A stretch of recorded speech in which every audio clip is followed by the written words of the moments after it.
Alright, everybody, we are in this next half of the Super Smash Bros. Ultimate Online Open.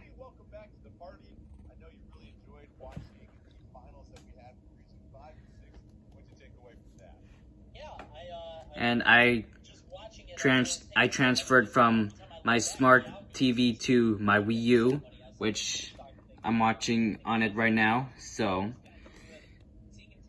yeah. But the audio, it seems kind of low. I'm not sure if any of you can hear what the commentators are saying. Oh, and Coney's back also.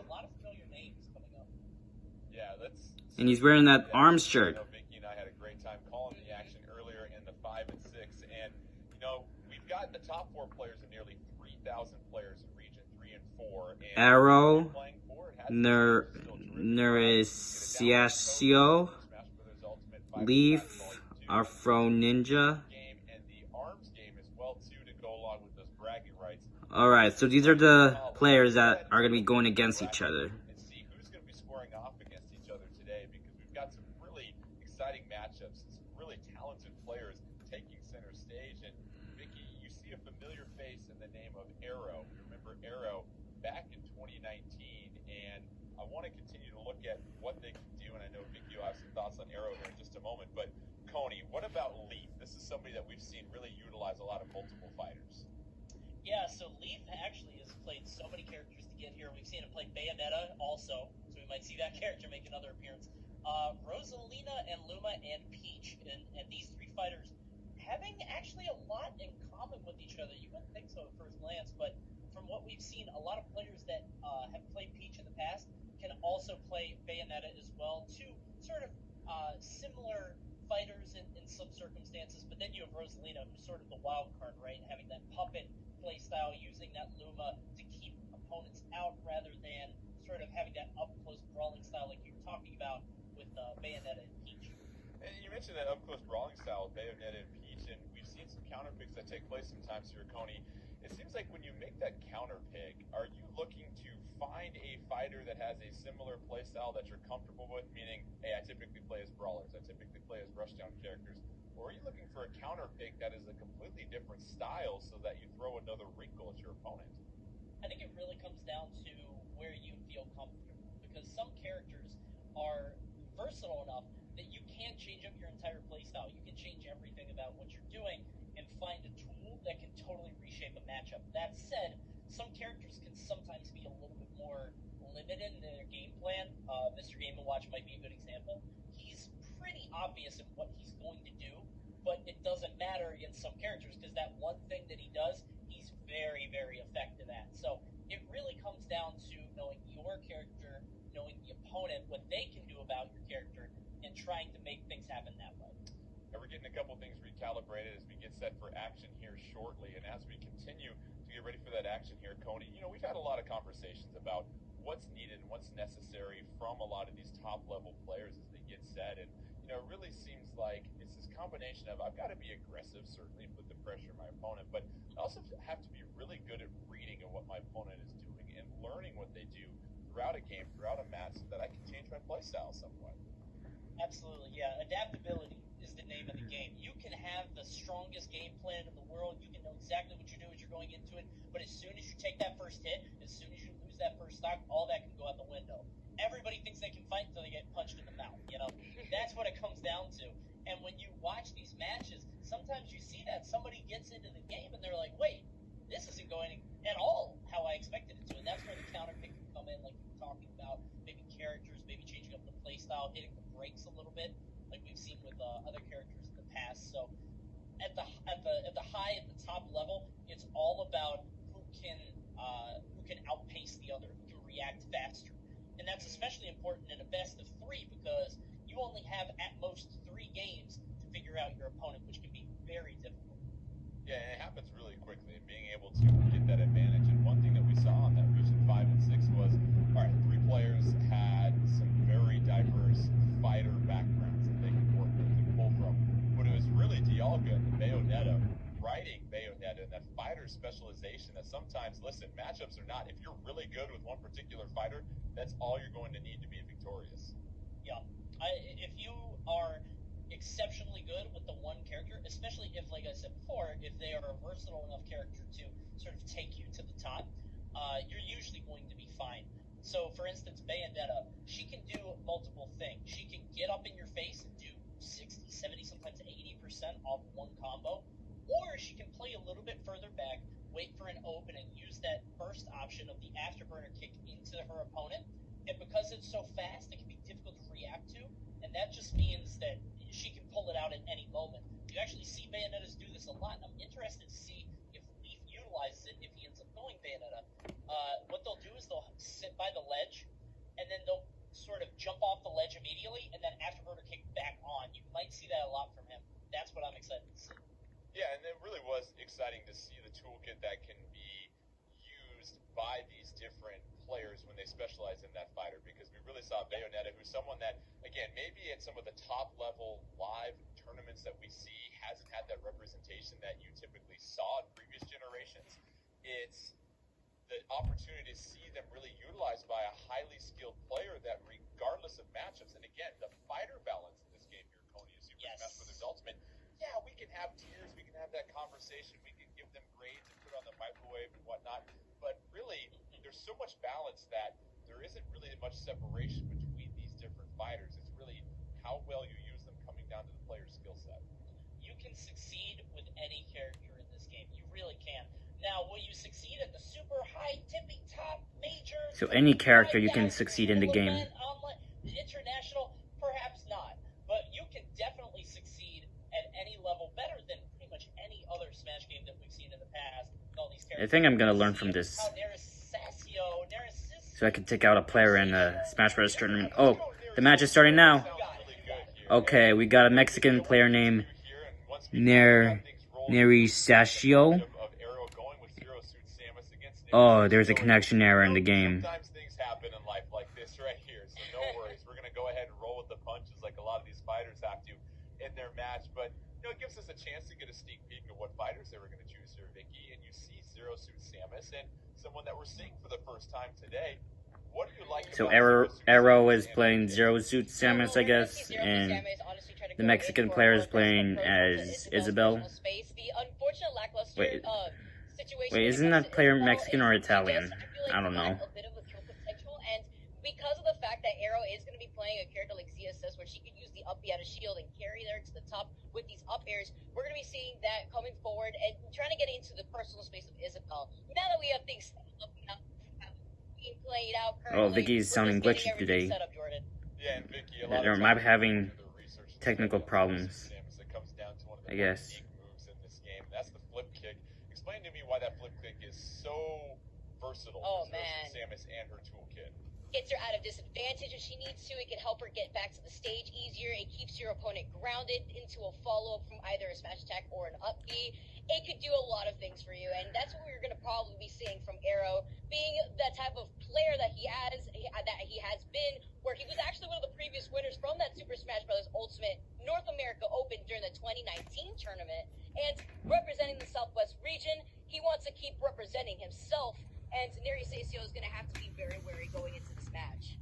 And Coney, we love to build up the drama before our very first match here and make sure that we're all really ready to go and excited to roll here. And Coney, looking at Isabel, you notice that you've got a unique defensive zoning trapping toolkit, but then when it comes to the approach tool, that fair that's got the disjointed hitbox with the slingshot can be a little tricky. If you can perfect that, you can put some unique pressure on your opponent.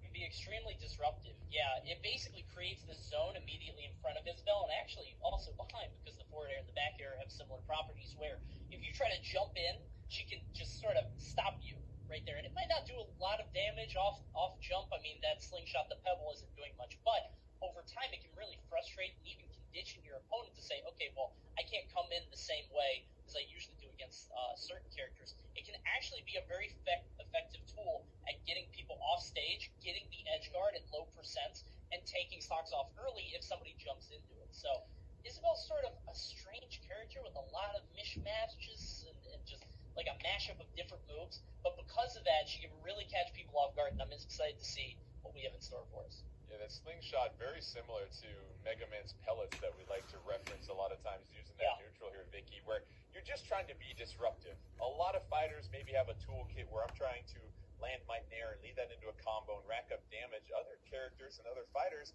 like to just sort of peck away at you bit by bit until they find that one or two openings during a game where they can really capitalize with their toolkit. And it seems like with Isabel, if this is the matchup we're going to see against Zero Suit Samus, you want to play that defensive game and really try to slow down any of the approaching options of Zero Suit.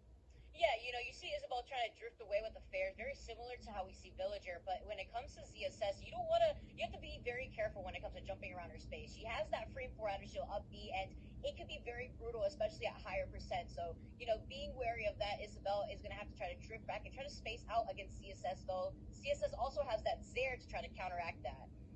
And Coney, what's great about this tournament right now is you're getting a wide range of players that are checking this out. You've got some people that have really mastered this game and are right there. And maybe there are some players that got knocked out and aren't necessarily in the top 4, but you also have a generation of players that this is their very first Super Smash Brothers game, Super Smash Brothers Ultimate.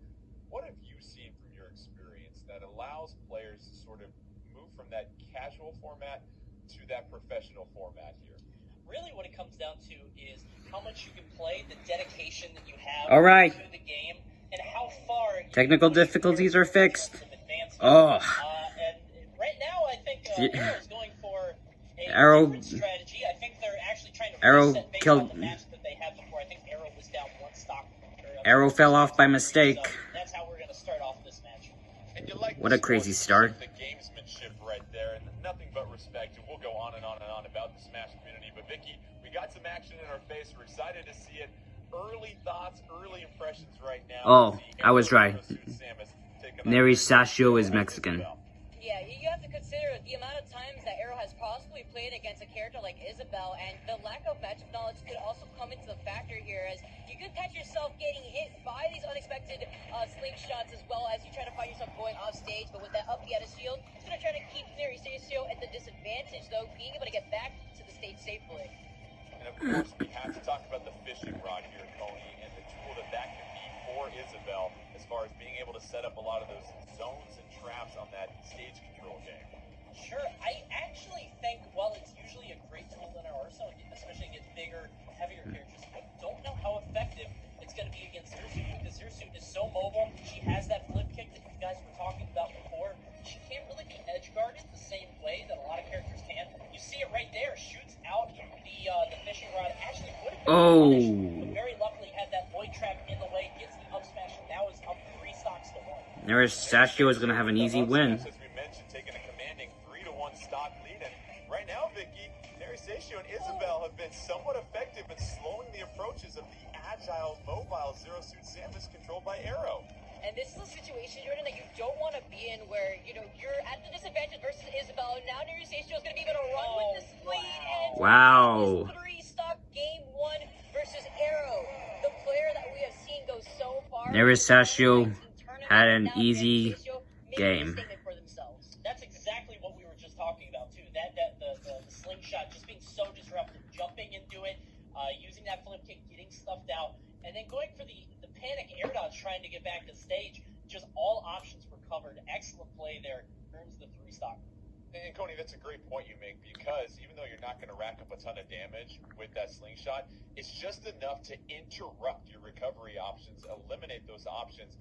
And we saw some terrific control of the stage by Nerysacio with Isabel. And even though you have that mobility of Zero Suit Samus, you have a lot to navigate. It's just 1 or 2 more things to think about if you're Arrow as you're trying to make your approaches. Yeah, and I think this might be where the sort of difference in play style comes in that you and I were talking about before, where you're going to see their ability to sort of adapt play style. Arrow might need to maybe not think of a different character, but have a totally different idea in how he... All right, round 2, and Arrow is playing the Joker. We've got Joker in the building. We've got Joker, as you mentioned before here, and now, Vicky, this kind of changes things up here, because with Joker, you've got a few more range options as far as you're approaching to Nerysacio and Isabel. But they're playing in the Pokemon stage. Well, now with Joker, you have Arsene on board, who is already at the kind of trying to find his way in. But Nerysacio, you see the way that Nerysacio is playing around Arrow, trying to buy that time away from the Arsene as the meter is ticking off. And at the same time, you also have to be wary of trying to throw out your slingshots. You do have that reflect as well coming in from Joker, and it could be very brutal trying to push forward and getting hit by that back air. You see Nerysacio jumping back into the stage to maintain that stage advantage. Both fighters going back and forth at this point right now, still relatively fresh in the days. You see the landing options here, and that seems like it's going to be really important here, Coney, is how you can get out of disadvantage state if you're a Joker playing as Arrow. Yeah, you can see him using Ooh, that Arrow scored. It seems like Nerysacio doesn't really have a Maybe he's starting to play aggressively right after he lost to the Mexican player. Isabel doesn't really have amazing juggle game. Neither does Villager, just because you do have those turnips, but it can be kind of easy to get around the verticality of them. So I feel like Arrow's doing a much better job of actually getting back on the stage. Part of that is just because Kalos is just so large that he's able to maneuver around these platforms and has so much more real estate to land on. It's Sunday, and you mentioned turnips. I know a lot of people are excited right now. Oh, But Vicky, here we looks go. like the Mexican is still Able to even things up. playing aggressively. Still playing aggressively. Right. Not the greatest juggle game for Isabel, but Isabel remains calm and just seems to really Oh, the Mexican is playing calm. Yeah, Nerysacio overall has just been very well playing around Arrow's circle, not trying to be, even though punishing himself into this offstage game, he is just trying to buy himself time from the Arsene. And Arsene's back here covering that entire platform. You see the way that Nerysacio has been playing a lot more slower whenever that Arsene's on the board, and often not trying to overcommit with that Lloyd Rocket planted on the ground. See him trying to force Arrow into his own personal space. And Coney, this is what we're seeing from Nerysacio right now. If you want to have success against Joker, it's all about how you manage that time when Arsene is out on the field of play. And so far, Nerysacio has done a good job of negating the assistance that Arrow's looking for with Joker. Yeah, I really think he's slowed it down quite a bit. Isabel play has been much slower, a lot calmer.